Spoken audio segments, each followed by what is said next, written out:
Hello दोस्तों, आज के सेशन में हम लोग स्टार्ट करने जा रहे हैं इलेक्ट्रिक डाइपोल का नेक्स्ट पार्ट, जिसको हम बोलेंगे कि potential energy of an electric dipole. बहुत ही यूजफुल टॉपिक है आपके कंपटीशन के लिए भी और जेई के लिए भी, नीट के लिए भी और सीबीएसई के लिए तो है ही।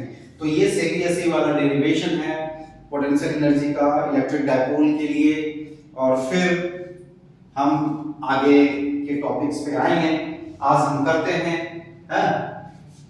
Suppose an electric dipole of length 2a and contains charge -q और +q, है ना, is kept inside N uniform electric field. Inside and यहाँ पे यूनिफॉर्म लिख देते हैं, uniform electric field of strength E।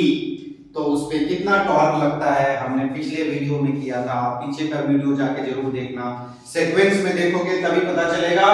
The torque acted is equal to PE sin theta।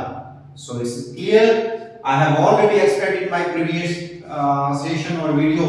So what is P here? यहाँ P क्या है? P means dipole moment, और dipole moment is a vector quantity।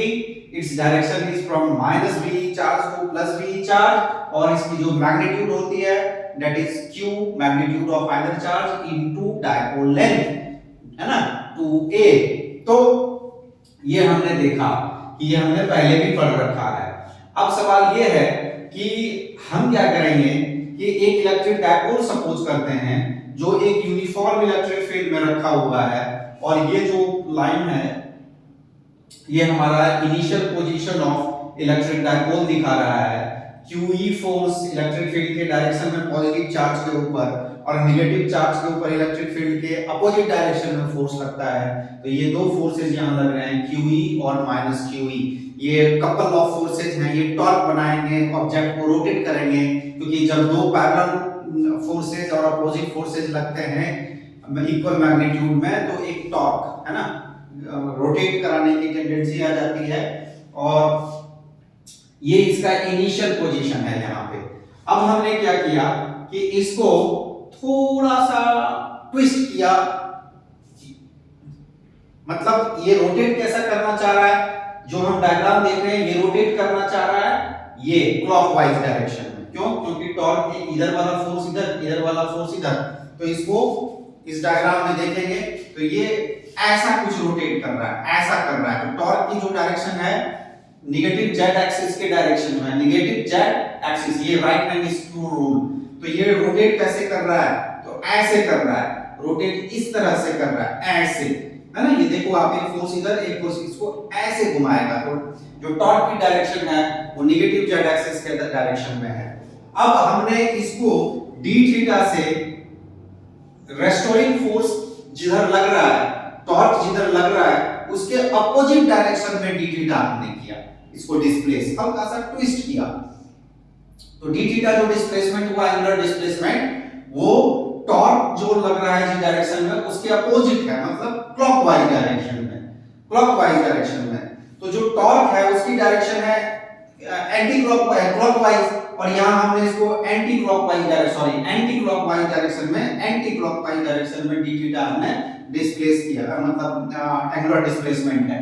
तो समझने की बात यह है कि टॉर्क अगर क्लॉकवाइज लग रहा है और हमने इसको एंटी क्लॉकवाइज हल्का सा ट्विस्ट किया, very small angle d theta से, तो आपको भी पता है कि ऑब्वियसली जब आप रेस्टोरिंग फोर्स के अगेंस्ट में जाके काम करोगे तो आपको नेगेटिव वर्क डन होगा ना। यहाँ पे रेस्टोरिंग फोर्स जो है, रेस्टोरिंग फोर्स क्या है, ये QE और ये -QE, दोनों इसको ऐसे घुमा रहे हैं, है ना, क्लॉकवाइज घुमा रहे हैं। हमने उसके अगेंस्ट में जाके काम किया, वर्क डन किया, d थीटा से एंगुलर डिस्प्लेसमेंट कराया। तो वर्क डन का फार्मूला होता है torque into angular displacement, torque into angular displacement. तो टॉर्क की वैल्यू हमें पता है PE sin थीटा होता है, PE sin थीटा टॉर्क है, और d थीटा डिस्प्लेसमेंट हुआ, लेकिन हमने यहाँ नेगेटिव साइन लगाया। नेगेटिव साइन क्यों लगाया? ये छोटी छोटी बातें हैं जो बच्चे समझते ही नहीं और ध्यान भी नहीं देते हैं, ना कहीं इसका ज्यादा एक्सप्लेनेशन मिलता है, ना कोई इसका ज्यादा डीप में सोचता है इन सब चीजों को। तो ये चीजें आपको मजबूत प्लेटफॉर्म बनाएगा और तभी कैलकुलेशन सही निकल के आएगा जब डायरेक्शन को आप समझोगे। तो यहाँ minus P sine theta D theta लिया हमने, क्यों? क्योंकि जो टॉर्क के अगेंस्ट में जाके एंगुलर डिस्प्लेसमेंट है, टॉर्क के अगेंस्ट में जाके हमने टॉर्क लगा, सॉरी ये क्लॉकवाइज डिस्प्लेसमेंट किया हमने एक्सटर्नल सोर्स के द्वारा, एक्सटर्नल फोर्स के द्वारा डी थीटा से ट्विस्ट किया। तो जो हमने जो वर्क डन किया वो इसमें स्टोर एनर्जी के फॉर्म में भी आ गया, एनर्जी पोटेंशियल एनर्जी के फॉर्म में स्टोर हो गया। रबर बैंड को जब आप खींचते हो तो रेस्टोरिंग फोर्स के अगेंस्ट में जाके वर्क डन करते हो। आप रबर बैंड को यूं खींचोगे तो रबर बैंड चाहेगा कि नहीं मैं अपने, तो इसके अंदर में एक रेस्टोरिंग फोर्स आ जाता है जो उसको वापस उसी पोजीशन में लाने के लिए खींचता है। तो जो ही आप उस फोर्स के अगेंस्ट में जाके इसको खींचते हो तो वर्क डन नेगेटिव होता है और पोटेंशियल एनर्जी के फॉर्म में वहां पोटेंशियल खींच लिया रबर बैंड को तो उसमें मैकेनिकल पोटेंशियल एनर्जी स्टोर हो जाता है। रबर बैंड को खींच के रखो, धनुष को ऐसे खींच के रखो, तो धनुष को जो आप एरो और बो उसको खींचोगे, बो और एरो का जो केस है उसको देखोगे तो फिर आपने रेस्टोरिंग फोर्स के अगेंस्ट में जाके खींच के रखा है। तो एनर्जी अभी पोटेंशियल एनर्जी के फॉर्म में स्टोर हो रखा है, जो ही छोड़ोगे तो फिर वर्क डन हो जाएगा। तो वही चीज यहाँ पे है, सेम चीज। तो वर्क डन वहां भी नेगेटिव होता है और एनर्जी पोटेंशियल एनर्जी के फॉर्म में स्टोर हो जाता है रेस्टोरिंग फोर्स रबर बैंड के केस में। तो वही चीज यहां होगा, वर्क डन तो हुआ लेकिन वो पोटेंशियल एनर्जी के फॉर्म में स्टोर्ड हो गया। तो स्टोर्ड पोटेंशियल एनर्जी इज यहां नेगेटिव साइन हमने इसलिए लिया minus P sin theta D theta. ये समझते हो कि नेगेटिव साइन क्यों आया, मैं इसमें थोड़ा ज्यादा ही जोर दे रहा हूं। So dw is equal to minus du, ये store energy work done. So if dipole is moved from angle theta 1 to theta 2, आपने इलेक्ट्रिक डाइपोल को कैसे मूव कराया? थीटा 1 से थीटा 2 मूव कराया। मतलब मान लो इनिशियली थीटा 1 पोजीशन पे था, इनिशियल तो उसकी कोई पोजीशन रही होगी, इलेक्ट्रिक फील्ड के साथ कुछ ना कुछ उसका डायरेक्शन रहा होगा।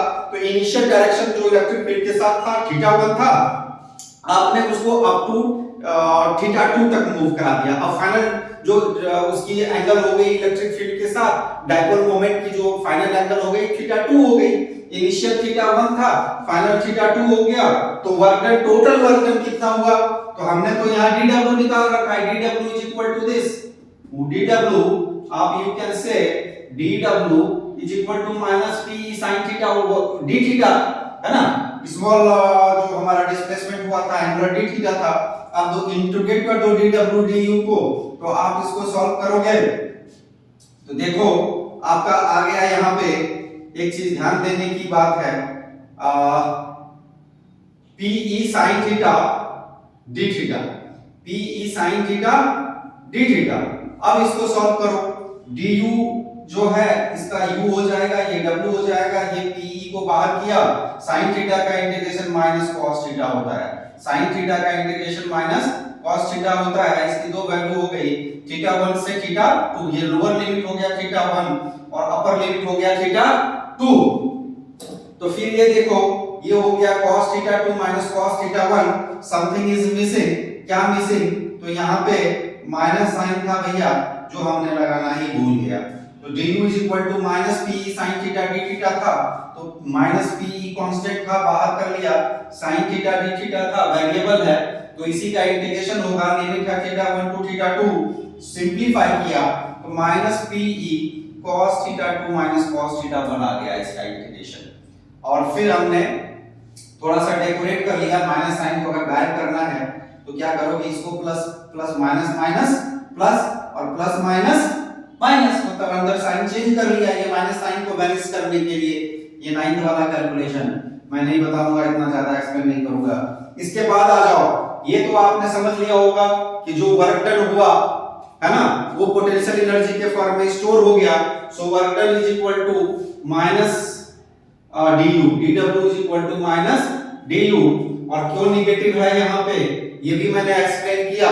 बार बार एक ही चीज को एक्सप्लेन करना ठीक बात नहीं है, वीडियो लंबा बनाना ठीक बात नहीं है, फिर आप देखते नहीं हो तो फिर हमारे मेहनत का कोई फायदा नहीं। अब आ जाओ, दो केस ले लिया हमने कि अगर आपका इलेक्ट्रिक डाइपोल क्या बोलते हैं कि स्टेबल इक्विलिब्रियम में है, means theta is equal to 0 degree, that is the stable equilibrium. मेरे पहले वीडियो में, इससे ठीक पहले वाले वीडियो में आ जाओ तो स्टेबल इक्विलिब्रियम पता चलेगा आपको। If theta equal to 0 degree है ना, तो पोटेंशियल एनर्जी जो होता है वो होगा माइनस पीई, याद रखो, क्योंकि cos 0 डिग्री 1 तो माइनस पी आ जाएगा, वहां से वैल्यू कैलकुलेट करके तो मिनिमम होगा। और torque is restoring in nature होता है, इसमें टॉर्क क्या होता है, रेस्टोरिंग इन नेचर होता है, मतलब टॉर्क आप जो ही इसको मूव कराओगे टॉर्क के अगेंस्ट में, जो हमने बताया कि डी थीटा हमने अगेंस्ट में जाके टॉर्क इसको इधर मूव कराना था, मैंने उधर डिस्प्लेसमेंट किया, तो फिर टॉर्क इसको स्टेबल इक्विलिब्रियम के केस में वापस वहीं पे ले आएगा। लेकिन अनस्टेबल इक्विलिब्रियम कब होता है, if theta equal to 180 degree और अनस्टेबल इक्विलिब्रियम है, यहां पे टॉर्क रेस्टोरिंग नहीं होता, क्योंकि जो ही आप डी थीटा मूव कराओगे तो टॉर्क की डायरेक्शन भी इधर ऐसे आ जाती है, वो मैंने एक्सप्लेन किया हुआ है, देख लेना। तो उसमें फिर ये आप थोड़ा भी डिस्प्लेस करोगे तो वो वापस उसको और सपोर्ट कर देगा और वो आगे मूव कर जाएगा, वापस अपने इक्विलिब्रियम में नहीं आ पाएगा। तो that is the unstable equilibrium if theta equal to 180 degree. और यहाँ पे पोटेंशियल एनर्जी जो होता है मैक्सिमम होता है इलेक्ट्रिक डाइपोल का अनस्टेबल इक्विलिब्रियम में, U is equal to PE।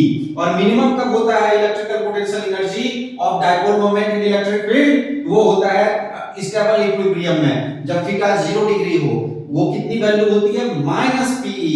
और मैक्सिमम कब होता है, जब थीटा 180 डिग्री हो पोटेंशियल एनर्जी का इलेक्ट्रिक डाइपोल का, और वो कितना वैल्यू होता है, U is equal to PE।